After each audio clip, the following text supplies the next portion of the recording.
Well, hey y'all, it's Brian SLC Farms. We're back out here at the Saunders Lumber Company. So got a unique situation here. I got two maples up on the mill.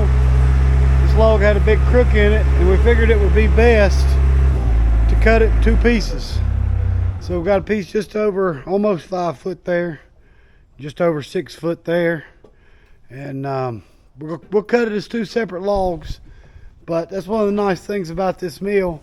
I'm gonna be able to cut, two smaller pieces at once there. I got the 4 footer there on those bunks, 6 footer there on those bunks. And I'm gonna get this milled down. I'm gonna put it in time lapse for y'all, and we'll get this milled down.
right, y'all, that was a time lapse of sawing those 2 logs. We got us 14 out of the bigger log, 1 by 10s by 6. We got 13 1 by 10 by 4 foot, and then I got to edge all these down yet. We're gonna make probably 8-inch wide planks out of all these once I edge them down. But there's another 1, 2, 3, 4, 5, 6, 7, 8, 9, another 10 boards there. And if I make them 2 by 8, some of them I can split in half. So we'll get another pretty good pile of lumber out of that. But I think that's going to do it on this video for us. I just thought that's pretty neat, being able to mill 2 logs at one time. It was nice having 2 helpers. Rolling those big logs around by yourself is no fun. And you can see there at the end, we were milling that 6-footer with just 1 dog. It would have been real nice to have had it set up where I moved my other dog to here, or had another set of dogs just to keep it from twisting. But with having 2 of us here, I just held it with the PV while Matt cut, and we got her took care of. So appreciate y'all watching. Y'all make sure to give us a comment and a like, subscribe if you hadn't. Let us know what you think for all of our farming journeys. We'll see y'all on the next one.